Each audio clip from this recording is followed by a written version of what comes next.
following podcast contains mature content. The views and opinions expressed by the co-hosts are not necessarily those of the host. Listener discretion is advised.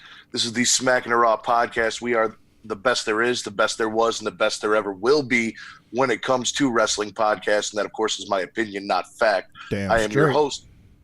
I am the host, Warden Matt Ritter, and I am here with my co-host today, Sir Cussalot Travis Pointer. What's happening? The Polish Hammer couldn't stay up late enough to do this one with us. And again, for the third show in a row, Eric has shirked his duties. I'm now assuming that he has signed a contract similar to Brock Lesnar's, where he just shows up whenever the fuck he feels like it. I don't do those kinds of deals, sir, so that ain't happening. Well, we're going to have to talk to him about that then.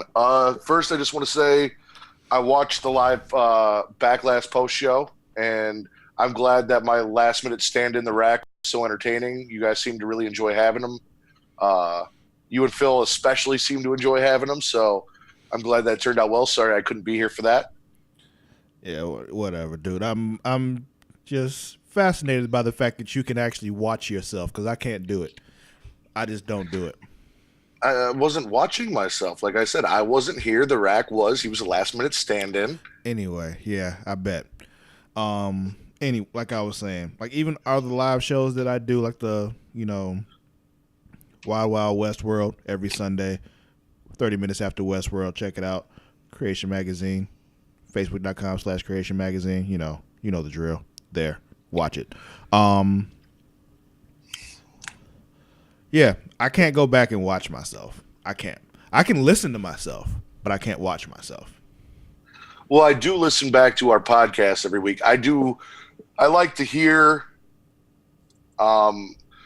reactions and everything from you guys that I may tune out while I'm talking, while we're doing the podcast, and hear where I've made mistakes, my transition, so on and so forth. Yeah, getting better. That's different. Yeah. Try to get better. Yeah. Yeah. I can, like I said, I can listen to myself for that very reason, but watching myself, it freaks me out. Well, I've only done the one post WrestleMania show, so I did watch myself in that one for the same reason. But Backlash, I'm glad the Rack did such a good job standing in for me. I appreciate his help. Hopefully, we'll be seeing more of him. I did put a poll up on our Smackin' Raw Facebook page. 3 people, including myself, said they did want to see more of him, but nobody said they didn't. So more than likely, he will be back because of that. Everyone I talked to, positive feedback. So we'll have him back on. We'll see after I put in my vote. Okay. It'll still be 3-1, Travis. What makes you think my vote is a no? That's true. You're assuming. All right, so we're here to talk Raw and SmackDown. Both these shows were kind of I mean, we're getting into Money in the Bank. We're coming off Backlash. We're not going to see any Ronda Rousey because she's out doing Shark Week. She's filming for Shark Week. Is she going to be in Sharknado? I don't know if she'll be in Sharknado 5, I think they're on now, but I haven't seen any of them, so I have no idea what happens other than there's sharks in a tornado.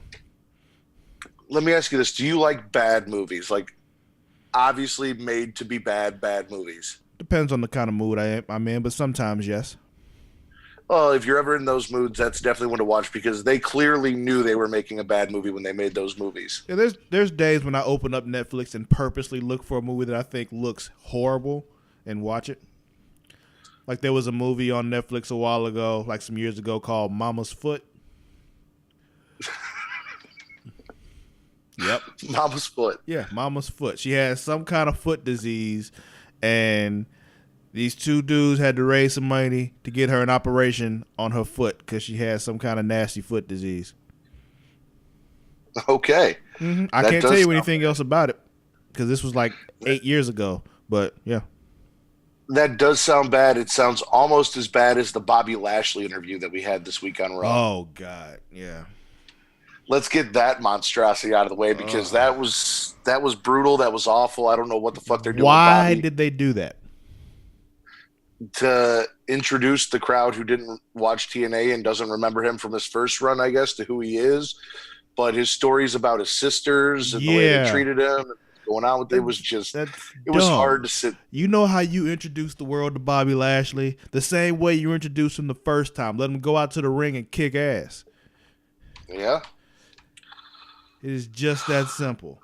He's a big motherfucker. Let him go out there and be a big motherfucker and whoop some ass. Well, a big motherfucker that did whoop some ass this week was Braun Strowman. Kurt announced the Money in the Bank qualifying matches, or two matches. Braun was not in the matches, so he came out to tell Kurt he won the greatest Royal Rumble ever. He deserves to be in Money in the Bank, blah, blah, blah, blah. Kevin Owens interrupted, made the mistake of calling Braun a bad monster. And then we had a match between Kevin Owens and Braun Strowman. Braun Strowman is the very first person to qualify for the Money in the Bank. Yeah. Good luck, everybody else.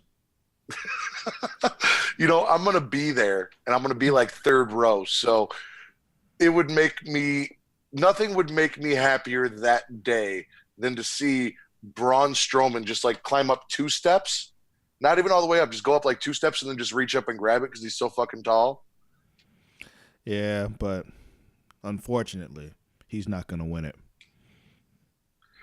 Who do you think is going to win it? Bobby Lashley. No. He's making his return to the Money in the Bank after being away from the Money in the Bank for far too long. You mean the Money in the Bank highlight reel that has never won a Money in the Bank? Yes. Shelton Benjamin. Well, we can talk about him now because we can't talk about him on SmackDown. You're right, because they didn't put – well, he had the little Instagram video thing he did. Talking about how he was going to win the Money in the Bank ladder match, and I'm like, damn right. There were also tag teams that came on and did the same thing, and I'm like, how the fuck are you going to have tag teams in a Money in the Bank ladder match? They just didn't have anything else for them to do. So like, here, just talking to this phone. Yeah. But yeah, Shelton Benjamin's going to win the Money in the Bank ladder match. I'm calling it now. They owe him. Well, our second of the male finalists was decided in a match between Finn Balor, Roman Reigns, and Sami Zayn, which Finn Balor won, which I was extremely happy because I'm like, if they put Roman Reigns in this fucking match and they give him the Money in the Bank and they use the Money in the Bank for him to cash in on Brock Lesnar, blah, blah, blah, blah, I'm going to be so pissed and they're going to fucking waste it. So the fact that right now, he's not in. I thought you didn't care as long as they got the belt off of Brock. I don't care as long as they get the belt off Brock. But if he cashes it in, I don't see him successfully cashing it in. Now we've wasted the Money in the Bank and the belt's still on Brock. Well, I mean, they already wasted it once last year with Baron Corbin, so I mean, they're not above doing it again. But what if, we already know Roman's not in it, but if he were in it and he won and he had the briefcase, but then we get that match with Brock versus Bobby Lashley and they beat the living hell out of each other and Brock barely gets out by the skin of his teeth, but then here comes Roman with like 3 spears afterwards and then cashes in and then takes it off of him. See, the problem with that theory is, and we've talked about this before, good guys are fucking stupid, and no matter how much they boo Roman Reigns, except for CM Punk. Well, yeah, CM but no Punk matter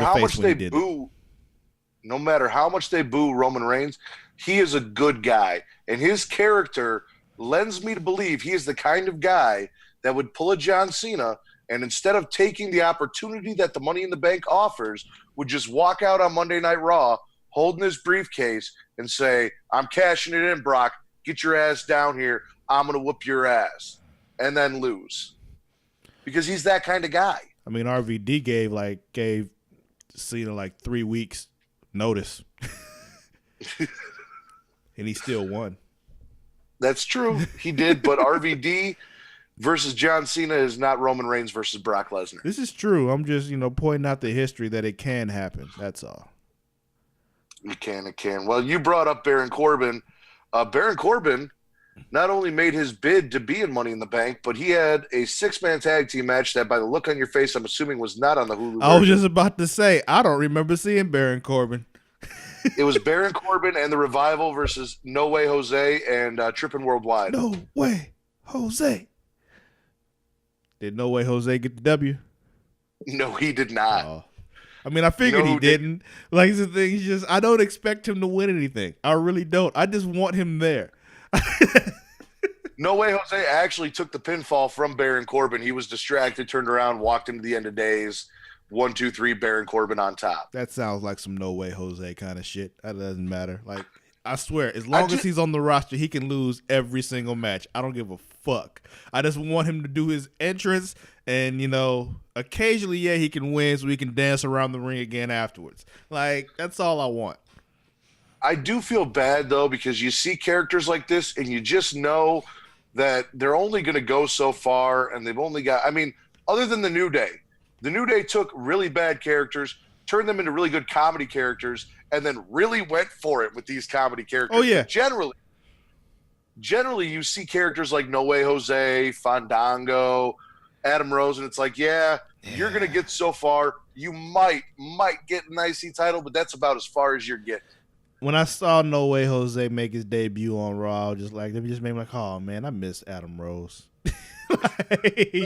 It's just like it was just so much fun. It was just one of those little, not really the bathroom break, but like the lull in the night where you just like, okay, I can turn my brain off for a second and not really care about any real storylines here. This is just some weird, stupid shit. Let's watch this weird, stupid shit now. I have been watching very closely to the conga line that comes out with No Way Jose because Adam Rose's Rosebuds, Becky Lynch and Braun Strowman, and I think a few other guys were former Rosebuds. Yeah. So now I'm looking like, do I know anyone? Have I seen anyone from NXT? Yeah, or like faces. Who was the bunny? The bunny was somebody, wasn't it? The bunny was, but I think it might have been the same guy that plays Sin Cara. Okay. So I don't think it was anybody special, but I could be wrong. I will actually look into that. While we're talking tag team matches, Dolph and Drew, who I have to say, Dolph Ziggler and Drew McIntyre looked like a really fucking good tag team in the ring together. I wouldn't know. You didn't get to see that either, huh? Nope. Well, it's too bad because they had a match against Slater and Rhino, and as you know, Drew and that Slater, explains it right there. They refused to put Slater and Rhino on television. Well, that's not fair. He's got kids. He's got to pay the bills. He's still getting paid. They're just not putting him on TV. I just thought it was interesting that you had two former members of 3MB who haven't seen each other since 3MB broke up in the ring on opposite sides from each other. Slater even talked to Drew a little bit as they were getting ready to go, but they had some really nice, that Claymore kick / zigzag is a really cool looking tag team finisher. They did this thing where Drew McIntyre had Heath Slater draped over the ropes and he was holding his ankles. So Slater was outside of the ring over the ropes and McIntyre was inside the ring holding his ankles. Dolph super kicked him in the face and then McIntyre flipped him over and pancaked him. So wait, really Dolph was on the floor? Yeah, Dolph was on the floor. Okay, yeah, I'm seeing it now. Gotcha. It was really cool looking. I was like, oh, that looked like it fucking hurt. So they're looking good as a tag team. I'm assuming that they're going to meet up with the Deleter of Worlds here soon, but we'll see. They need an opponent, so that would make sense. They had opponents. They had opponents on Monday Night Raw in the form of Bo Dallas and Curtis Axel. Yeah, they need opponents, like I said. I was really hoping that we'd get that Curtis and Bo joining the Deleter of Worlds after, they've been looking for new people to tag on with, and then fucking Matt Hardy put that out there on Twitter, and I was like, oh, we're going to have this match, and then afterwards, they'll get thrown into the lake of reincarnation and come back out as new characters. They beat the shit out of them. They would, that would be cool. But I'm guessing that didn't happen. No, it didn't. Yeah, they did not join the Deleter of Worlds. But the announce team did talk about how Bray and Bo were brothers, where they made a reference to them being brothers, which they don't normally do. And I think it's interesting that they still call one Bo Dallas and the other Bray Wyatt, but now they're talking about how they're brothers, despite the fact that they have different last names, which, is possible. You could have half brothers, step brothers, whatever. But maybe Wyatt is his middle name. It could be. Or maybe so his name is Bray Wyatt Dallas? Or maybe Dallas is his middle name. You don't know. Maybe his name is Bo Dallas Wyatt. Exactly. Exactly. You don't Did you get to see that match? Negative. Matt Hardy did his own version of the Sister Abigail, which was it was all right. Wasn't anything special. We kind of skated over it.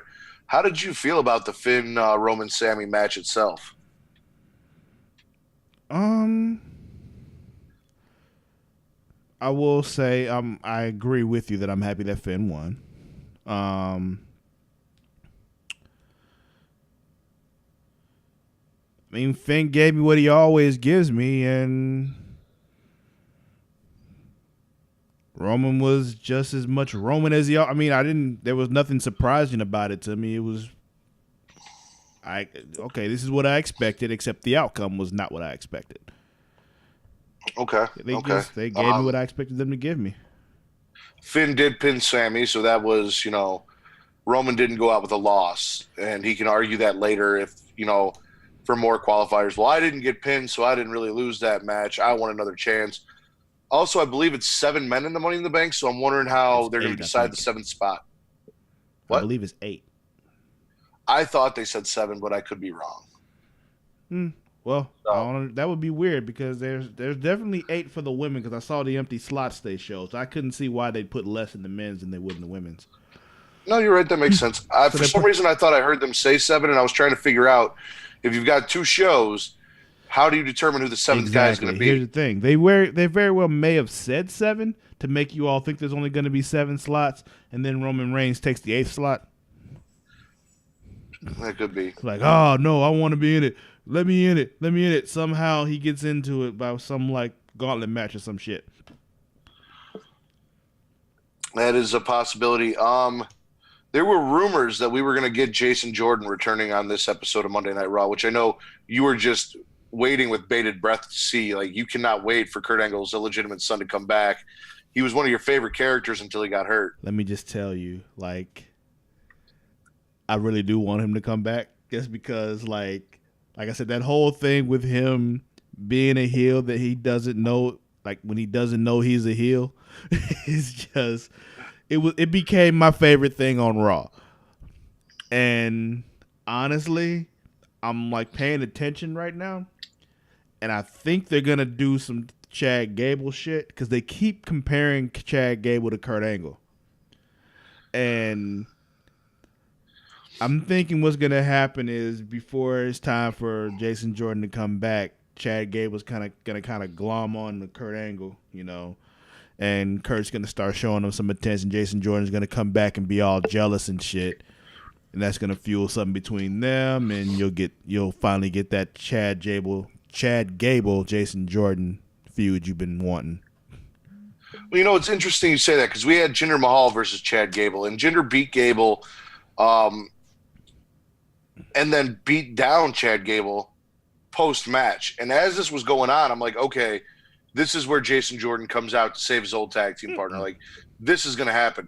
And then he just kept beating on him, and no one came out to save him, and nothing happened. And I was like, wow, they really got me. There was a rumor that he was coming back, and they really, like, set it up like, okay, this is where, if he's coming back, this is where he's going to come back. And then no one showed up, and it was just Jinder beating down Gable the entire time. And I'm sitting there waiting, like, listening for music, looking around to see people's reactions. He's supposed to be out longer than that, though, so I don't think he'll. I didn't hear the rumor, but even if I heard the rumor, I'm like, no, he's supposed to be gone longer than this. So, all right. Another kind of match. Like I said, this week was just It was, as Travis has talked about on the Super Flash Era podcast, it's whelming. It wasn't underwhelming. Yeah. It wasn't overwhelming. It was just whelming. I was just whelmed. Yeah. Elias versus Bobby Roode. Bobby Roode. The best part of this match was the fucking glorious DDT that Bobby Roode hit. That was probably the best glorious DDT I've seen to date. Did I see that match? If not, they cut a lot out on That's what I'm just about to say. I'm like, I feel like there's so much that I didn't see. Like, did I finish watching Raw? Yeah, because I saw the triple threat match. That was the main event, right? Yeah. Did I walk away from the television because I got bored? Well, if you did, then it was definitely underwhelming because it made you walk away. That doesn't mean anything. I have a short attention span also, so there's a very good chance that the matches were just fine. It was just that I saw something out the window and I walked away. I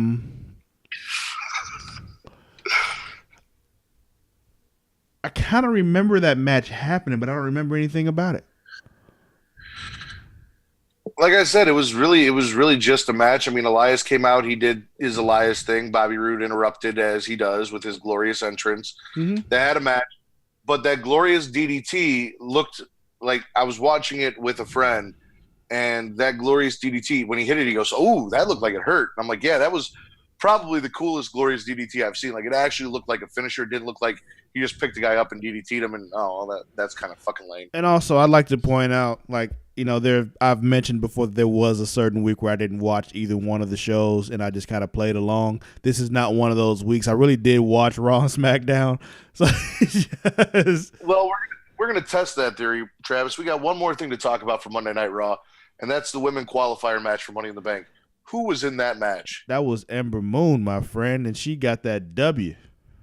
Yeah, but who did she face? I don't remember anymore because it was irrelevant because she won. Oh, I don't believe that you don't remember, because if you saw this, I don't see you forgetting that the boss was in that match. That was Sasha. It was a triple threat match, wasn't it? It was Sasha and Ember. Who the hell else was in that match? It was so long ago. It was a triple threat match.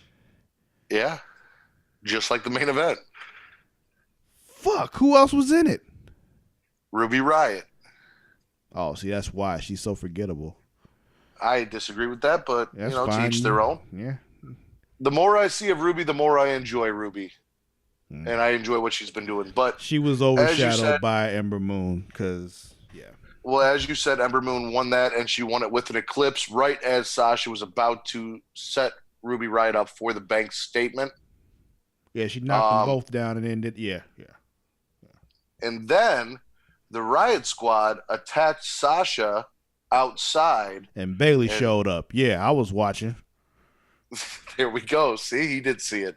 Bailey showed up to make the save. Yeah, Bailey showed up. Yeah, I was watching. See, talking about out here. Now let me ask. Damn show. Now let me ask you this: are they going to continue this weird on and off again thing between Sasha and Bailey? I don't know, but I'm sick of it.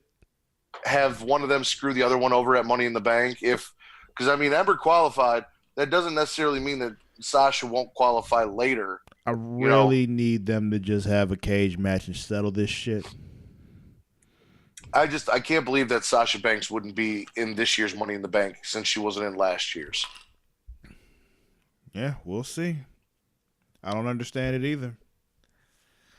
Maybe because they already did the thing for her with her, being the longest lasting woman in the Royal Rumble, but that is a possibility. Even though she spent most of that time outside the ring. That is true. We're talking about people who lasted the longest in Royal Rumble, so we'll move on over to SmackDown, where Daniel Bryan was strangely – I don't know, he wasn't absent. He had a match against Rusev. Yeah, and lost. Yeah. Yeah, and Rusev beat him, which also surprised the shit out of me. I don't know. It's one of those things. I wasn't surprised, but it wasn't what I predicted. You know what I mean? It's just like I can see why they would do it, but it was one of those things where it's like I can see. I didn't expect him to win, but like, if he does win, I get it, because they're trying to do this thing with Daniel Bryan where he's got this hard road back kind of thing, So yeah, yes, no. I mean, he's kind of won other than he's had, I think, 4 or 5 matches if you count the Greatest Royal Rumble. And he's won the majority of them, except for the one that Big Cass interrupted on SmackDown, and then this one. And this is the first one he actually lost. Well, by hard road back, I mean hard time getting into the main event picture. Okay, I could see that. I did learn something very interesting about Daniel Bryan. I was listening to Talk is Jericho, and Daniel Bryan was on there, and they talked about a lot of shit, like his plans, what he planned on doing if WWE never cleared him, so on and so forth. He found out at 9:30 at night, the night before he came back, that he was cleared. So by the time that they announced that he was cleared and he was going to be on SmackDown, it hadn't even been 24 hours for him knowing that he was cleared. Well, it's not surprising that they put it together that quickly, but it is surprising that was when he found out. Like, they throw together so much shit at the last minute. Like, we'd be surprised if we actually, were there. Because I imagine anything can happen when you're doing a live show. Please, anything happens when we do our fucking lives on Sunday nights, you know?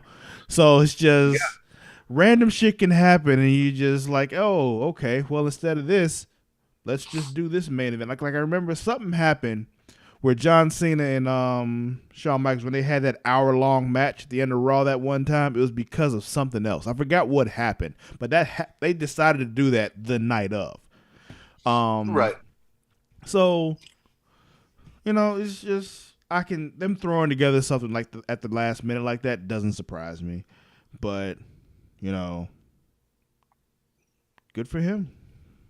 The other interesting thing that's really, really interesting about this is when he went and sat down with Vince after he went to all these doctors and he did all this stuff, Vince is like, well, if you come back, what's that going to look like? Like, what happens if you get another concussion, so on and so forth? Because it was concussions, and then he was having seizures from the concussions. It only happened a couple times, not every concussion, but, it was an issue. So he told Vince, listen, if I get another concussion, let's do this. After every match that I have, I will go straight back to the doctor and I will sit down and we will go over some sort of concussion protocol to make sure that I'm okay. So after every match he has, he goes directly to the trainer's room and gets checked out and inspected. There's no celebrating and enjoying it. There's no hanging out and high-fiving and congratulating and thanking guys. It's through the curtain and to the trainer's room after every match he has right now. And then you celebrate after going to the trainer's room. And then he said that if he didn't, that he told Vince, then, if I don't, find me. Because I guess one time he did have a concussion and they were trying to find him and everyone had left and it was over. And he was still like wandering around the arena out of it looking for a water bottle. So he's like, so I've done that shit. Like I've avoided it and I've just been out of it and just kind of gone off on my own. So if I don't show up, like, find me, but I want to wrestle. He had plans to go to New Japan and Ring of Honor, to get involved with the Bullet Club and kind of be the good guy to go against the Bullet Club, because as we talked about, he said if WWE didn't clear him when his contract ended, he planned on wrestling regardless. He didn't care how much money they gave him. So he was going to go wrestle regardless. And it all sounds real good now that he's got that WWE contract. So, well, his contract is still a contract. Like, his actual contract doesn't expire, I think, until like I'd have to look to see when the Chicago All In show is. But like the day that show happens is the day that his contract expires. And he was trying to figure out, like, can I go to the All In show? Or is it like it expires at midnight that night, or is it midnight the night before? Am I still going to be under contract? How am I going to work this? But yeah, he had been talking to Cody Rhodes and some of the guys in the Bullet Clubs. He was working on plans post WWE, and when his contract expired later this year, he said he was going to be done. Like I said, sounds good to say that now that he's going to be remaining in WWE. Just like Dolph talking about he was going to leave and shit. Guess what? He didn't go no damn where. So it's just, And they're still not doing it, poor guy. I said, and they're still not doing anything with him, that poor guy. Yeah, but he's got a good, steady paycheck. He's good. All right, so that's all I got with Daniel Bryan. The other qualifier on SmackDown was Miz versus Jeff Hardy, where the Miz beat the United States champion. Let me tell you something. As I'm watching that match, I'm like, so we just don't give a fuck about finishes no more, huh? Like, because he hit him with more than one twist of fate. Am I correct? Yeah, but the twist of fate's a signature, not a finisher. Yeah. I'm getting to the finisher, because after the second one is when he hit him with the Swanton Bomb, and somehow, for some reason, Jeff just laid on him instead of actually pinning him, which is another thing. But, after the Swanton Bomb, how is Miz able to just roll him up like that? Like, if it was any move besides the Swanton Bomb that he rolled him up after, I'd have been okay. But it's just, he hit you with his finishing top rope maneuver that he's supposed to pin you with. and you just roll them up like that. Like, come on, bro. Well, I'm with you, Travis. And see, I'm kind of divided on this because I come from the era where, uh, as well as you, the finisher is the finisher. That's how the match is supposed to end. Only at WrestleMania did we ever see a guy kick out of a finisher, and that was really this whole thing is really The Rock and Austin's fault. I was just about to say it only happened at WrestleMania, and only if your name was The Rock or Stone Cold Steve Austin. Like, yeah. So coming from the era that we came for, you got hit with a stunner, you got hit with the rock bottom or people's elbow, you got tombstone, you got chokeslam by Kane or tombstone, depending on what finisher he was using when. That was in the match. Period. So yeah, your whole thing was you don't get hit by that maneuver or you lose. But now they've kind of moved on to there isn't really a finisher. There are just signature moves, and one of those signature moves is the move you prefer to win the match with. But it's not really how you finish because, as we talked about, or as you and Phil and the Rack talked about on Sunday, when I was listening to you guys talk for the Post Backlash show, The Miz delivered 2 skull-crushing finales to Seth Rollins, and Seth Rollins kicked out of both of them. And we see this all the time, not just in main event matches. We see it in mid-card matches. Hell, that was the opening match. Yeah. The opening match, they kicked out of 2 finishers. Yeah. I'm not feeling it. I'm not feeling it at all. Because the fact that he won after his opponent perform their finisher. Like, his opponent's finisher was his finishing maneuver. Like, he won with Jeff Hardy's Swanton Bomb. Yeah. That reminds me, there is one thing from Monday Night Raw I didn't talk about. Seth Rollins did an open IC challenge. Mojo Rawley came out, and Seth Rollins beat him.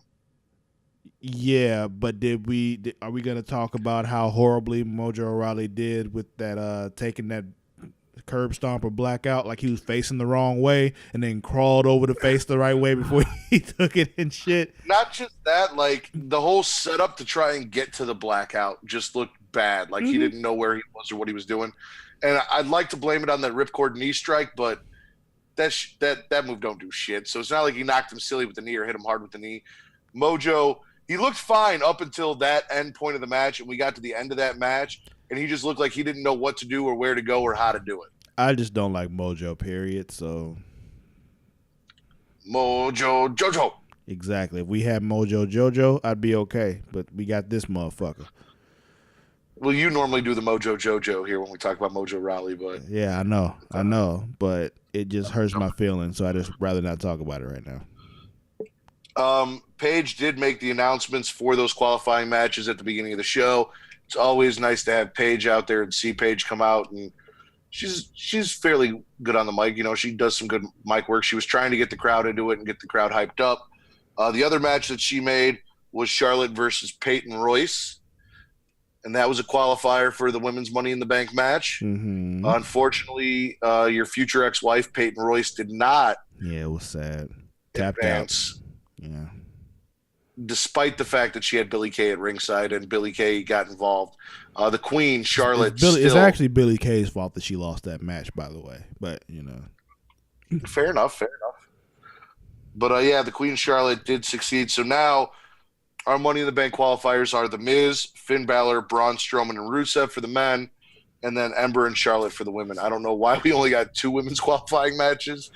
2 singles matches. Well, you got to think about how far away Money in the Bank is, you know. So yeah, that's true. But like I said, you know, even if you're right, it's 8 people. We've already got half of the men's contestants. Yeah, so we couldn't get as many of the women's. We got to stretch that shit out. Okay, fair enough. Another really entertaining segment we had on SmackDown. Sheamus was backstage eating Lucky Charms out of a bag. Yeah, and they both had fucking pancakes in their bag and shit. Yeah. You know, the pancakes didn't make me laugh as much as an Irish guy eating a bag of Lucky Charms. Now, I can't say they're Lucky Charms because Bootios are essentially Lucky Charms. So he could have been eating Bootios and then didn't want to have the box, so he just pulled them out of the box. Well, he said they were Lucky Charms, so. I was just saying, the implication and what they said was there's an Irishman eating Lucky Charms. Yeah. And to me, that is absolutely just stereotypical and hilarious. Yeah, it made me chuckle also, but My thing was like, back to the pancakes in the bag though. Like, did they take everything out of the bag and then put the pancakes in, or did they just like replace their bags with bags full of pancakes? That is a very good question because Because what did they Sheamus do and with all the stuff Cesaro that was kind of in the bags? well, yeah, because Sheamus said that his wrestling gear was supposedly in that bag.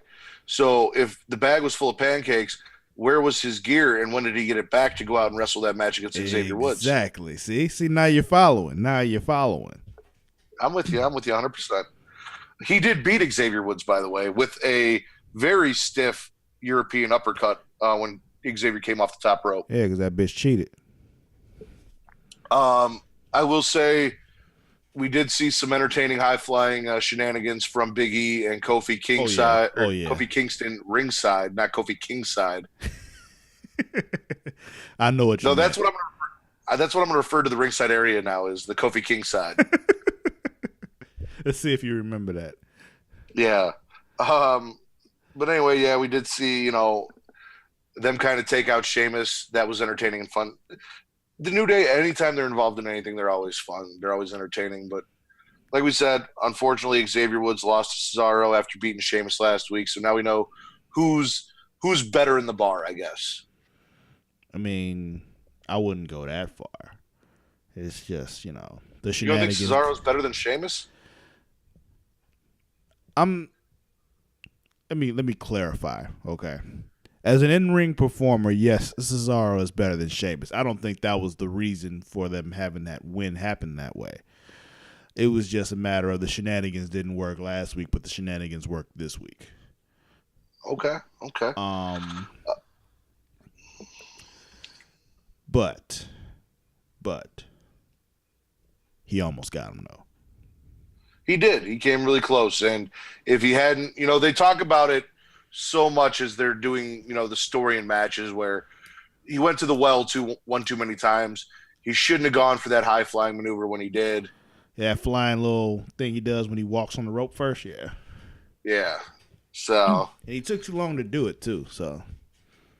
Yeah, there's a lot of that. Like, there's a lot of just stalling and waiting to climb, and people standing there and looking at you as you're about to come off the top rope, but then still taking the move instead of hitting you because, oh, hey, I've been standing here for 10 seconds and I can obviously see it coming. Well, I mean, that's not new because my favorite thing is the sweet chin music. Like, he'll stand in the corner and stomp forever as you're getting up, like telling you he's about to kick you in the face. And instead of rolling out of the ring, you just stand up and look at him, Yeah.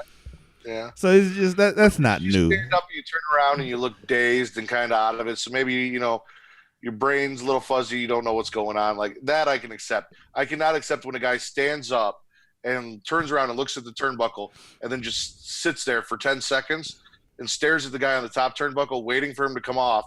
And then unlike Cesaro, who hit him with the uppercut, then takes the crossbody or the drop kick or whatever. And it's like, you can't tell me you didn't see that coming and you couldn't fucking move. Let's just... In terms of the actual match flow itself, I blame that on the guy coming off the top rope. Okay. Because they're taking too long to jump. But that's just me. We got an announcement from our SmackDown Live Women's Champion, the one, the only, the fabulous Carmella. Next week, we are going to have a Royal Melibration, and the Royals are not invited. Yes. She specifically told them that they are not invited. None of the royal family is invited to the Royal Melibration. But she beat Charlotte. She did. And made sure we heard her, tell us that she beat Charlotte multiple times.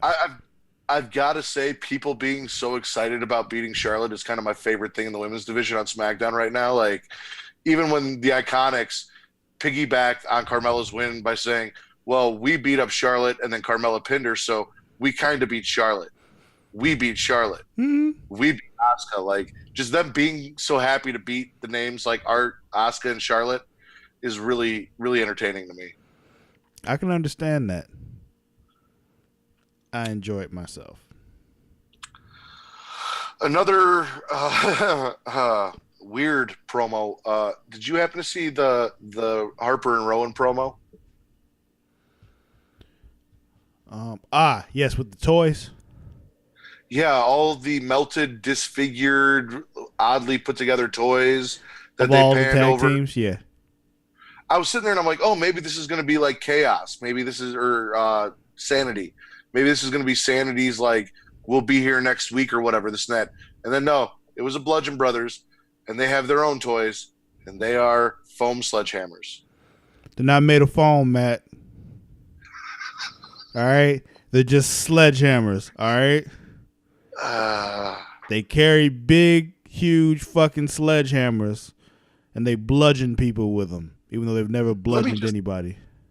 Let me just say this, Travis. Everything about these guys screams this should be Matt's favorite tag team. They carry hammers. Mm-hmm. They represent a somewhat horror movie-esque feel. Yeah, man, with the masks and everything, yeah.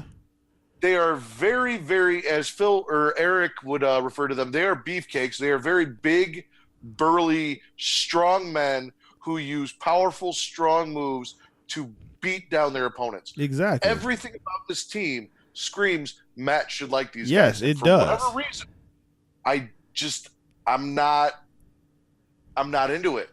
And I will tell you why. I will tell you exactly why. The same reason why you pick things the way you pick them as far as who wins, or you like dislike certain things for some random obscure reason. You like being miserable. Like, it has to be what it is. Like, you like to be miserable. There's no other explanation for this. Like, it's just... I tried. Because there is absolutely no reason why you should not like that team. Like, I understand that. And don't get me wrong. I tried real hard, and when they won the tag team titles, I knew it was happening. I tried to get into it. I think a lot of it has to do with the fact that I know no one's ever going to get hit with those fucking hammers, and it really disappoints me that it's just a cock tease at this point. I mean, but how often does anybody ever really hit with a sledgehammer? Triple H has hit plenty of people with a sledgehammer. Not he puts really. his hand over it when he does it. But to say, he's kind of like did a little push thing into people with the sledgehammer. He's never really hit anybody with it. Only time he's ever swung the sledgehammer and hit somebody with it was when he hit Shawn Michaels in the back that one time.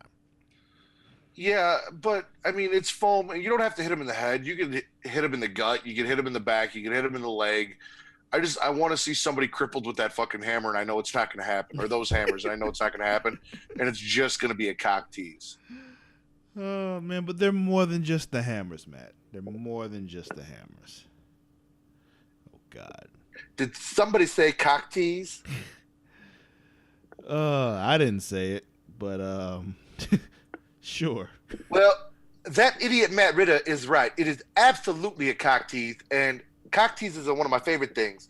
Speaking of cock teases, the reason I am here is only one person is qualified to talk about the last subject that we need to talk about for SmackDown, and that is the Shinsuke Nakamura. He is my tag team partner. He is one half of the Rack and Sack. His injury that allowed him to not be cleared. Wait. He is one half of what? I lost you for a second. The Rack and Sack connection. Okay. I am the Rack. He is the Sack. Interesting. All right. Shinsuke Nakamura suffered a horrible, horrible trip to Dick Kick City here at Backlash. That rendered him unable to compete on SmackDown because that evil villain AJ Styles couldn't just take his dick kick and move on and lose that belt and let him become champion. He had to reciprocate. Now, not only did he kick him so hard he couldn't compete, but he kicked him so hard he couldn't speak English anymore. He forgot, and then he remembered, and then he forgot, and then he remembered. It was very confusing, and he seems very, very confused. I don't know what to tell you, dude. Like, he either speaks English or he don't. One day he does, one day he don't. What do you want me to say, man? That's your partner. I don't want you to say anything. I'm explaining to you, Travis, that the kick to his dick is what has caused the confusion where he can speak English and then he can't, and then he can and then he can't. Just in this promo, he said, no, speak English, and then spoke English for the rest of the promo. It's very confusing.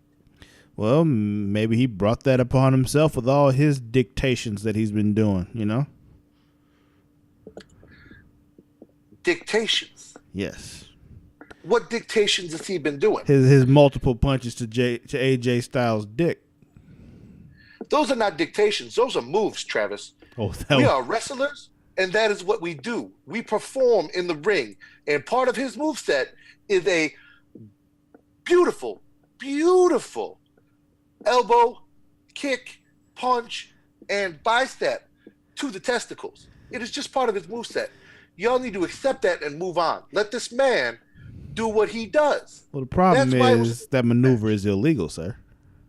That's why it was a no DQ match. There's no disqualification. It's not illegal. I personally wish he had gone ringside, grabbed a chair, and just beat AJ in the testicles till he could no longer have children. Well, that's the thing. It was a no DQ match. So, I mean, AJ can do it too. No. No, AJ cannot do it too. Why not? Because he is a good guy, and good guys don't kick people in the dick. Believe me, I have hit a lot of good guys in the dick. Never once have I been hit back. That's your problem. You've been fighting the wrong ones. Fighting the wrong ones? Yeah, you fighting the ones that you fight people who you know won't hit you back. Well, yeah. Why would you fight someone that wanted to hit you back? That is just fucking ridiculous. It is much easier to win a match when you hit somebody in the dick that is not going to hit you back. That is how you become a winner. You are, you're correct. That is one way to become a winner. That is the only way to become a winner. No, it's not the only way. It's not the only way. It is a way. Verbally or physically hit that man in the dick. Is that right? That is correct. Okay. Well, I'll let you have that for now.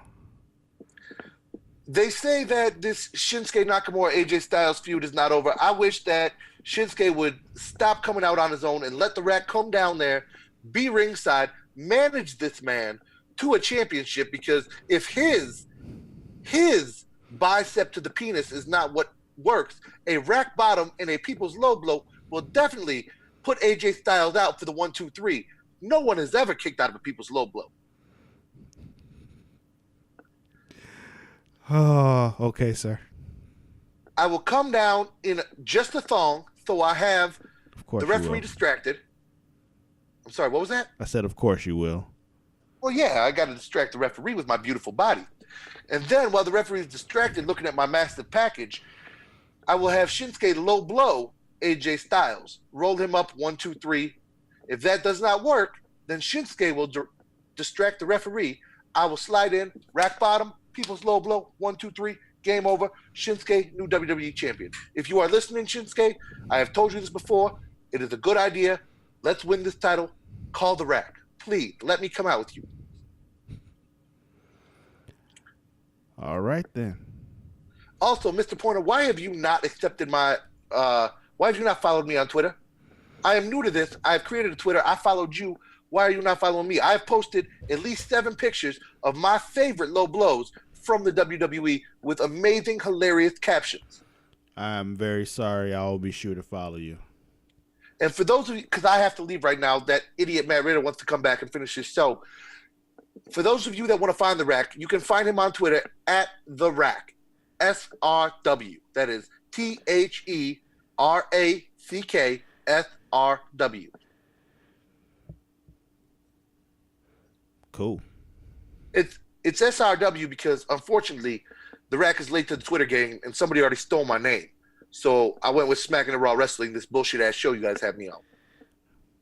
Oh, it's this bullshit ass show, huh? All right. You got to go. We need to get back to this. Sorry about that, Travis. He just he punched me in the dick and took over. Yeah, that Want to insult my show? I'll kick that motherfucker. Okay. Well, he's gone. Bitch again. We're back, and he was incorrect. We do have one more thing to talk about: Mandy Rose versus Becky Lynch. Listen, before we even talk about this match, let's just talk about Corey Graves and his him talking about Mandy Rose as she comes out is probably my favorite thing that happened on SmackDown. Like, It's not just when she came out on SmackDown. It's every time she comes out. Yeah, I know. I'm just talking about this particular show though, because he kept telling anybody who tried to say anything to just shut up and watch her come out. Did you also notice that everything around her was blurred? Yeah, she was the only in focus thing in her entire entrance. Yeah, I'm just like, oh, this is great. I'm loving this. I don't know why they're doing it, and I don't care. This is so fucking great. And while I agree with you, it also confuses me because it's like they're trying to push the women's revolution and that women aren't eye candy, so on and so forth. But Corey Graves is making it very clear to everyone who will listen, she is eye candy, and you need to watch her. Yeah. And you need to be quiet and enjoy it and shut the fuck up. Yeah. But I guess they reinforced that she also is not just eye candy. She also kicks ass in the ring by having her pin the first ever SmackDown Live Women's Champion without her compadre at ringside. Exactly. Like, yeah, she can be beautiful and kick ass. Which we saw backstage. Paige informed them that Sonya Deville was barred from ringside. Yeah. I don't know. She's just, I guess, forcing that thing. It's just like, oh, so are you really just not gonna do these women tag titles? Like, why are you breaking up this team? Why are you doing that? I'm glad. Well, they didn't really break up the team because those two are still together. I'm glad you brought that up though, because you kept saying Raw tag team or Raw women's tag team titles. Mm-hmm. The reason I think they're going to be on SmackDown is there was actually a tweet that came out from WWE, or maybe it was a post on Facebook. It was one of the two, about all the things that the new SmackDown GM should address, that being Paige. And on that list was women's tag team titles. And I think it makes more sense to introduce women's tag team titles through Paige than it does Kurt Angle. That does make sense. But they could also do it through Stephanie McMahon. They could, but Stephanie already did the Women's Royal Rumble. She's pretty much announced everything. Which is got Paige. So why wouldn't she do this too? Because you've got Paige in this position. She is a very decorated yet still young former female champion, Divas champion, NXT Women's champion, so on and so forth. Why not use her in the position you have her? Why just have Stephanie, who hasn't even been on TV since WrestleMania or since the Monday after WrestleMania, come out and do shit? Because that's what McMahons do. Yeah, that's true. All right, Travis, let's get into it. Who is winning on Monday Night Raw? On Raw, I go with Finn Balor. Yep. I'd like to go Baron Corbin, but Finn Balor did win in the main event, and he did qualify for Money in the Bank. Who's losing on Monday Night Raw? Losing on Monday Night Raw.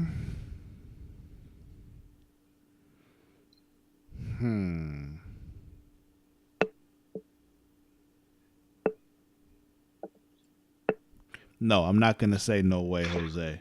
All right. He did get pinned by Baron Corbin 1, 2, 3. He is never losing in my eyes, okay? And he did get pinned by a man that Eric has repeatedly called a bum. I mean, yeah, he is a bum, but losing.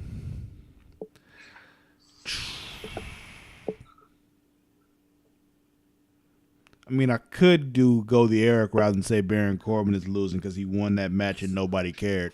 But I'm gonna go with Mr. Reigns not making the Money in the Bank ladder match.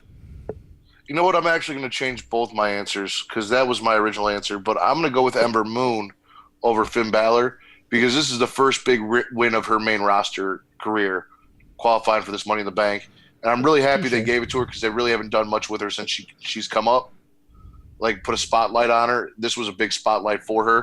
Mm-hmm. And I'm really excited to be able to see her. And then the loser, I'm going to say Kevin Owens because he also, like Roman Reigns, did not qualify. But he didn't qualify after having to have a singles match with Braun Strowman. Yeah, that's rough in his streets. All right, who's winning on SmackDown? Shelton Benjamin. I'm gonna go with the Miz because he kicked out of a swanton, or he didn't kick out of a swanton bomb. He rolled Jeff up after a swanton bomb and two Listen, twists of fate to listen, qualify. listen. Shelton Benjamin declared that he was going to win the Money in the Bank ladder match, and he has not even qualified yet. He has already won. All right? He's going to win the Money in the Bank ladder match. He called it weeks in advance. And you're all going to look back and be like, yeah, he called it. Who's losing on SmackDown?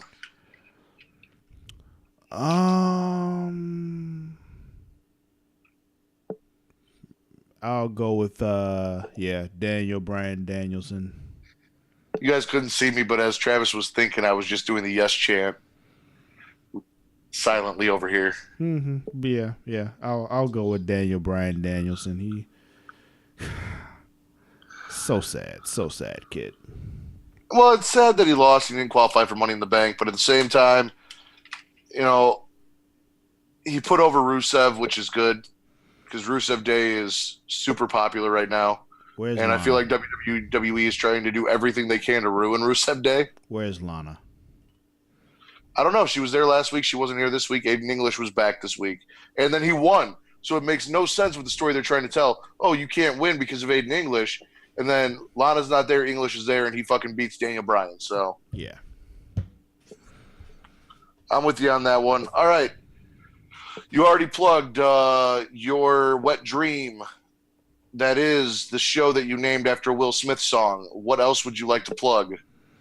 Super Flashy Arrow of Tomorrow. In the last couple weeks of it, folks, I think we got 3 shows left.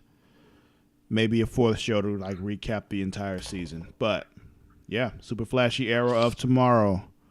Weekly. Check it out if you're a fan of the CW superhero shows. Supergirl, Flash, Legends of Tomorrow, Arrow, Black Lightning. Also, check out Creation Conversation. We'll be back this month. It's a monthly show. We talking film and television in general. We also, come at you with some fun film and television related topics. And we play a little game at the end. So, yeah, check it out. Facebook.com/Creation Magazine. For those of you who don't know how to spell, Creation is CREATIA. Magazine. And Facebook.com/groups/Super Flashy Arrow of Tomorrow. Yes. Correct? That is correct. You can find us Facebook.com/groups/Smackin It Raw. That is without a G because I had someone tell me they couldn't find it and they were using a G, so it is SMACKINITRAW. Smacking It Raw, not Smacking It Raw. Also, please like and subscribe. Check out. Give us a rating too. That helps a lot. Do that. 5 stars. Rate us 5 stars on iTunes. Absolutely. And be sure to follow us on Facebook Live. Check out our after pay-per-view live shows. If they're bad, I'm sure you'll see more of the Rack. If they're good, it might depend on a low blow or not, whether he shows up. But, yeah, so please check us out there. I think that's it, Travis. I believe so.